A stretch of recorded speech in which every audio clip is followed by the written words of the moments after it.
না, আমার বক্তব্যটা খুব পরিষ্কার হচ্ছে যে কালকে দেখলাম যে সরকারি দলের সরকারি একজন বিধায়ক, যার সঙ্গে সরকারের নিশ্চয়ই সমর্থন রয়েছে, তিনি একটি মন্তব্য করলেন।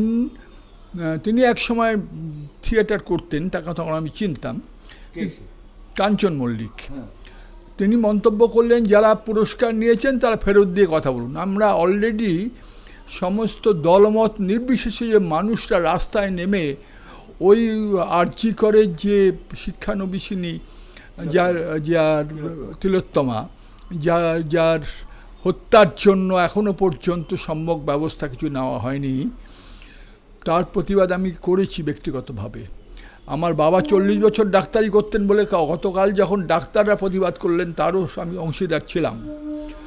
আমার ব্যক্তিগতভাবে মনে হয় যে সরকারের সমর্থন নিয়েই সরকারের একজন বিধায়ক তিনি এই মন্তব্যটি উচ্চারণ করেছেন, যারা পুরস্কার পেয়েছেন তারা পুরস্কার ফিরিয়ে দিন। তা যারা কর্মবিরতি করছেন শাসক দলের বিরুদ্ধে বা বলছেন, তারা সরকারি বেতনটা নিচ্ছেন তো না নিচ্ছেন না? মানে আমার প্রশ্ন, বোনাস টোনাস যে হয় তো সরকারি, সেটা নেবেন তো না নেবেন না? মানে মানে আমি এমনি প্রশ্ন। আচ্ছা ধরুন যারা বলছেন এই আমাদের ফেডারেল এদিক চারিদিক থেকে, তারা যারা সরকারি কোনো পুরস্কার বা ইত্যাদি নিয়েছিলেন তারা ফেরত দেবেন না? বলুন, ফেরত দিয়ে দিচ্ছি। কেননা যদি আপনাদের কোনো সার্বভৌম দেশ, গণতান্ত্রিক অধিকার আছে আপনাদের, তাহলে বলুন ফেরত দিয়ে দেন। আমি অপেক্ষা করেছি যে সরকার তার বিরুদ্ধে একটা ব্যবস্থা নেবেন, কিন্তু আমি ঘুমানো পর্যন্ত অর্থাৎ রাত 12টা পর্যন্ত তিনি সরকারের তরফে কোনো রিয়াকশন আমি পাইনি যে তার বিরুদ্ধে একটা ব্যবস্থা নেওয়া হচ্ছে। আমি বুঝতে পারলাম যে এটা সরকারি স্ট্যান্ডস। আমি তখন এইটা বুঝেই ঠিক করলাম ভোরবেলা আমি পদত্যাগ করব। আমি পদত্যাগ করব না, আমি আমার পুরস্কার ফিরিয়ে দেব। তাই আমি দীনবন্ধু পুরস্কার ফেরত নেওয়ার জন্য আমি সংস্কৃতি অধিকর্তাকে তার মেলে আমি জানিয়েছি, আমার মেল থেকে, যে আমি এটা ফেরত দিতে চাই।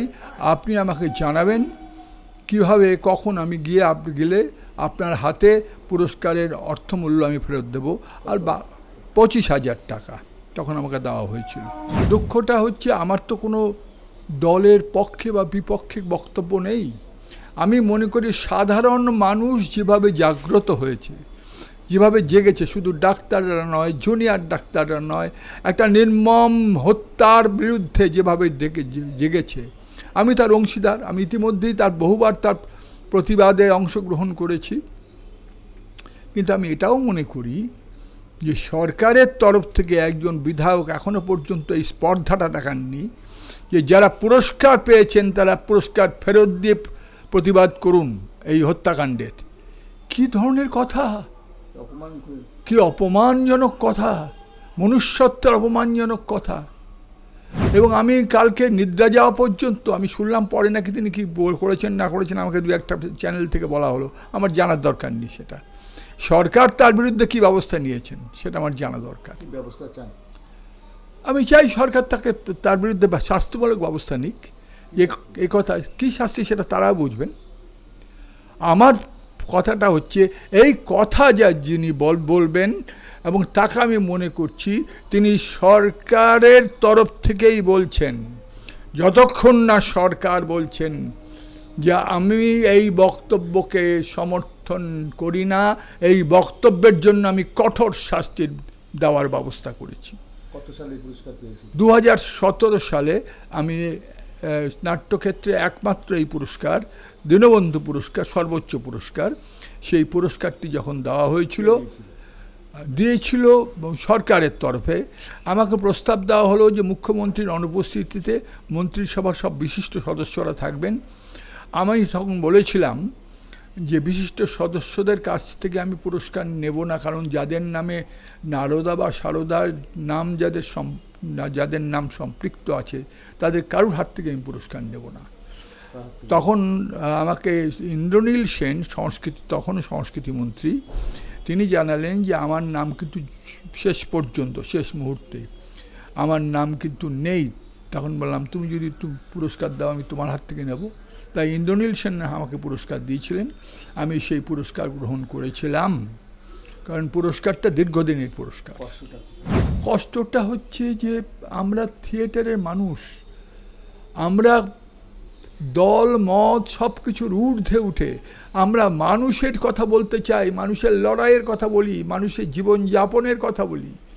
আমার যেগুলো সব বিখ্যাত বিখ্যাত নাটক, দায়বদ্ধ, দুই হুজুরের গপ্প, কর্ণাবতী, সমস্ত মানুষের কথা বলছে, মানুষের জয়ের কথা বলছে, মানুষের জীবনযাপনের জয়ের কথা বলে। তিলোত্তমার জন্য কি কোনো কিছু বলছেন?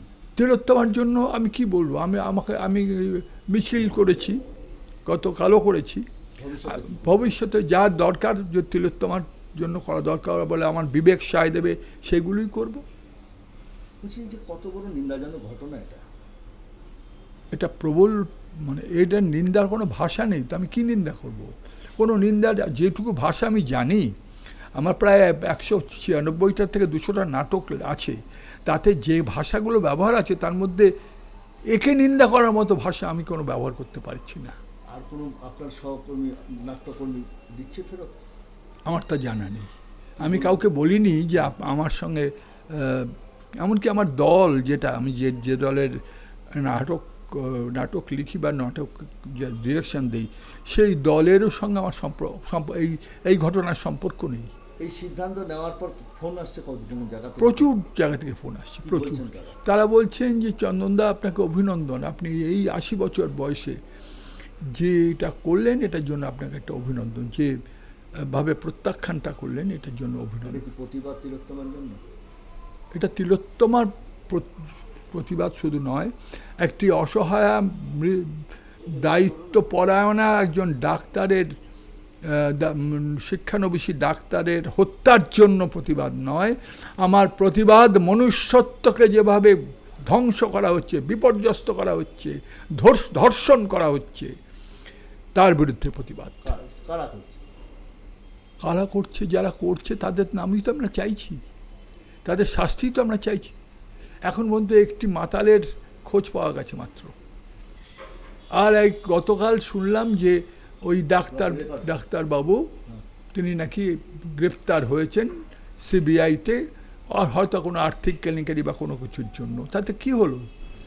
তাতে এই মেয়েটির যে বিপর্যয়, এই মেয়েটির হত্যা, সেটির কি হলো? তিলোত্তমা নির্মম হত্যা, ধর্ষণ শুধু এই ঘটনার জন্য নয়, তিলোত্তমার উপর যে অমানবিক অত্যাচার, যে অমানসিকতার হয়েছে, তার প্রতিবাদে এই দীনবন্ধু পুরস্কার ফেরত দিচ্ছেন নাট্যকার চন্দন সেন। 2017 সালে তিনি এই পুরস্কার পেয়েছিলেন, তার সাথে পেয়েছিলেন 25,000 টাকা নগদ টাকা। সে টাকাটাও ফেরত দিতে চান। আজকেই তিনি মেল করে তথ্য সংস্কৃতি দপ্তরের সচিবকে জানিয়ে দিয়েছেন কিভাবে এই ফেরত তিনি দেবেন, তার ব্যবস্থা করা হোক। যদিও তার বয়স 80, কিভাবে ফেরত দেবেন, সরকার কিভাবে ব্যবস্থা করবে, সেটাও তিনি আবেদন জানিয়েছেন তথ্য সংস্কৃতি দপ্তরে। ব্যারাকপুর থেকে বিশ্বজিতের সঙ্গে অনন্ত চট্টোপাধ্যায়, TV9 বাংলা।